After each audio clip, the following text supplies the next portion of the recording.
Assalamualaikum warahmatullahi wabarakatuh. Kami dari kelompok 9 ingin mempresentasikan hasil diskusi kami yang berjudul konseling di sekolah menengah atas MA ataupun SMK. Adapun dosen pengampu pada mata pelajaran ini yaitu Bapak Ahmad Sarkawi Nasution MPD. Adapun kelompok kami yaitu yang pertama saya sendiri Doviana Riza Rahab, yang kedua ada Fani Zahriana, yang ketiga ada Haliza Khairunisa.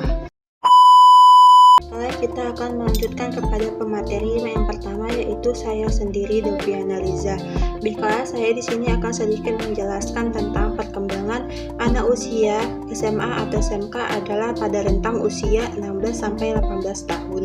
Usia ini ada pada masa akhir memasuki jenjang SMA atau SMK. Pelayanan bimbingan konseling harus lebih intensif dan lebih lengkap dibandingkan dengan pelayanan pembimbingan dan konseling di satuan pendidikan di bawahnya. Pada jenjang pendidikan SMA atau MA ataupun SMK ini secara tegas dibedakan antara bidang administrasi sekolah, bidang pengajaran, dan bidang pembinaan siswa. Mungkin itu saja yang dapat saya sampaikan. Akan dilanjutkan oleh pemateri kedua yaitu Fani Zahriana. Kepada Fani saya persilahkan. Assalamualaikum warahmatullahi wabarakatuh. Saya Fani Zahriana Dwijar sebagai pemateri kedua yang akan menjelaskan tentang tugas perkembangan yang ingin dicapai pada tahap perkembangan usia SMA atau SMK. Terdiri dari 9 tugas. Yang pertama, mencapai kematangan dalam beriman dan bertakwa kepada Tuhan Yang Maha Esa. Yang kedua, mencapai kematangan dalam hubungan teman sebaya serta kematangan dalam perannya sebagai pria dan wanita. Yang ketiga, mencapai kematangan pertumbuhan fisik yang sehat. Yang keempat, mengembangkan penguasaan ilmu, teknologi, dan seni sesuai dengan program kurikulum dan persiapan karier atau melanjutkan pendidikan tinggi serta berperan dalam kehidupan masyarakat yang lebih luas. Yang kelima, mencapai kematangan dalam pilihan karir. Yang keenam, mencapai kematangan gambaran dan sikap tentang kehidupan mandiri secara emosional, sosial, intelektual, dan ekonomi. Yang ketujuh, mencapai kematangan gambaran dan sikap tentang kehidupan berkeluarga, bermasyarakat, berbangsa, dan bernegara. Yang kedelapan, mengembangkan kemampuan komunikasi sosial dan intelektual serta apresiasi seni. Yang kesembilan, mencapai kematangan dalam sistem etika dan nilai.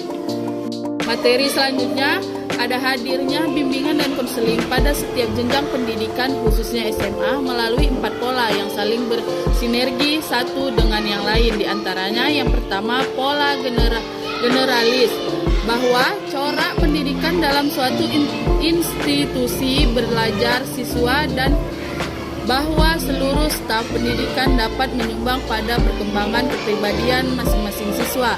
Yang kedua, pola spesialis, bahwa pelayanan bimbingan institusi pendidikan harus ditangani oleh para ahli bimbingan yang masing-masing berkemampuan khusus dalam cara pelayanan bimbingan tertentu.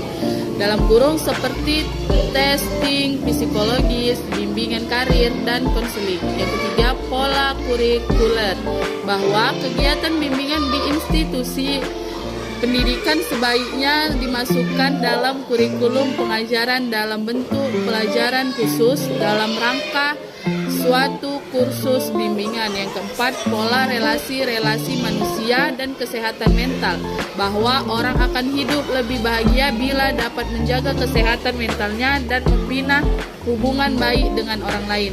Sekian materi yang dapat saya jelaskan, lebih dan kurang saya mohon maaf. Saya kembalikan ke moderator.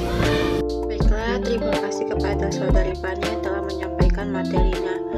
Selanjutnya akan masuk kepada pemateri yang terakhir yaitu Haliza Khairunisa. Pada Haliza saya persilahkan. Assalamualaikum warahmatullahi wabarakatuh. Saya Haliza Khairunisa sebagai pemateri ketiga. Di sini saya akan membahas tentang pelayanan bimbingan konseling untuk sekolah. Bimbingan konseling merupakan hal yang sangat penting untuk perkembangan peserta didik yang lebih mantap. Hal di atas senada dengan ungkapan yang disampaikan oleh Kementerian Pendidikan dan Kebudayaan Republik Indonesia bahwasanya terdapat 5 hal yang melatar belakangi perlunya pelayanan bimbingan di sekolah, yakni yang pertama, masalah perkembangan individu, yang kedua, masalah perbedaan individual, yang ketiga, masalah kebutuhan individu. Yang keempat, masalah penyesuaian diri dan kelainan tingkah laku. Dan terakhir adalah masalah belajar.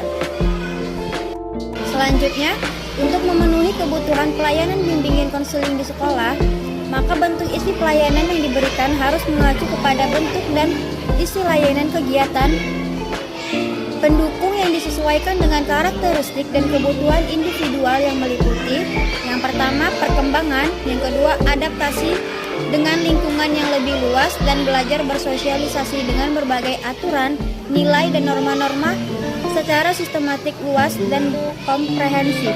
Yang ketiga, mempersiapkan diri untuk menata masa depan.